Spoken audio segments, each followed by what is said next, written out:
আরও একটি আরব দেশ যোগ দিয়েছে ইসরায়েল হিজবুল্লাহ যুদ্ধে।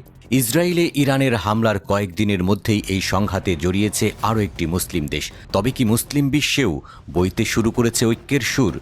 পশ্চিমাদের আগ্রাসন এবার ভেঙে চুরে হবে খান খান। ইরানের পর ইসরায়েল হিজবুল্লাহ সংঘাতে এবার ইরাক। ইরাকের প্রতিরোধ যোদ্ধারা দুইটি ইসরায়েলি শহরে তাণ্ডব চালিয়েছে। ইসরায়েলের শহর গোলান ও তাবারিয়ায় ড্রোন আক্রমণ করেছে ইরাকি প্রতিরোধ।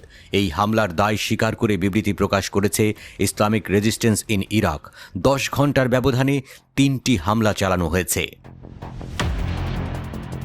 আল-কুদস নেটওয়ার্কের মতে ইরাকের ইসলামিক প্রতিরোধের বিবৃতিতে বলা হয়েছে, আমরা একটি উন্নত ড্রোনের মাধ্যমে অধিকৃত ফিলিস্তিনি ভূখণ্ডের দক্ষিণে একটি লক্ষ্যবস্তুতে আঘাত করেছি। ইরাকের ইসলামিক প্রতিরোধ ঘোষণা করেছে যে তারা প্রথমবারের মতো এই উন্নত ড্রোন ব্যবহার করেছে।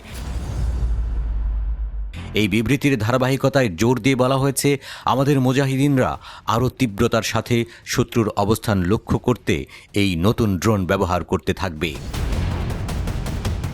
গত কয়েক মাস ধরে ইরাকি প্রতিরোধ যোদ্ধারা দখলকৃত ফিলিস্তিনের দক্ষিণে অবস্থিত ইলাতের সংবেদনশীল এবং গুরুত্বপূর্ণ লক্ষ্যবস্তুকেও টার্গেট করেছে। এই গোষ্ঠীটি এর আগে ইসরায়েলকে সতর্ক করে জানায়, যদি ইহুদিবাদী শাসক গাজা উপত্যকায় আক্রমণ অব্যাহত রাখে তবে তারা তাদের অভিযান আরও জোরদার করবে। শুক্রবার ইসলামিক রেজিস্ট্যান্সের যোদ্ধারা ইসরায়েলের 3টি আলাদা আলাদা অভিযান পরিচালনা করে। গ্রুপটি জানিয়েছে, লেবানন এবং গাজার সমর্থনে এই হামলা চালানো হয়েছে। তবে এই হামলায় কোনো হতাহত হয়নি বলে প্রতিবেদনে জানানো হয়েছে। সাম্প্রতিক এই হামলা মধ্যপ্রাচ্যের ক্রমবর্ধমান উত্তেজনার মধ্যে নতুন করে আরও অস্থিরতা সৃষ্টি করছে বলে মনে করছেন বিশ্লেষকরা। এর আগে লেবাননের সশস্ত্র গোষ্ঠী হিজবুল্লাহর প্রধান হাসান নাসরাল্লাহকে হত্যার প্রতিবাদে ইসরায়েলের ইলাত শহর লক্ষ্য করে হামলা চালায় ইরাকের ইসলামিক রেজিস্ট্যান্স। ওই হামলাতেও তারা ড্রোন ব্যবহার করে।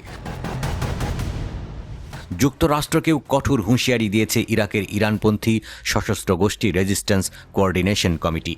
গোষ্ঠীটি বলেছে, ওয়াশিংটন যদি ইরানে হামলা চালাতে ইসরায়েলের সাথে যোগ দেয় তাহলে তারা ইরাকের মার্কিন ঘাঁটিগুলোকে লক্ষ্যবস্তু করবে। রেজিস্ট্যান্স কোঅর্ডিনেশন কমিটির বিবৃতিতে বলা হয়, আমেরিকানরা যদি ইরানের বিরুদ্ধে শত্রুতামূলক পদক্ষেপ নেয় বা যদি ইসরায়েল ইরানের ভূখণ্ডে বোমা হামলা চালানোর জন্য ইরাকের আকাশসীমা ব্যবহার করে তবে ইরাক ও এই অঞ্চলের সমস্ত আমেরিকান ঘাঁটি ও স্বার্থ আমাদের লক্ষ্যবস্তু হবে।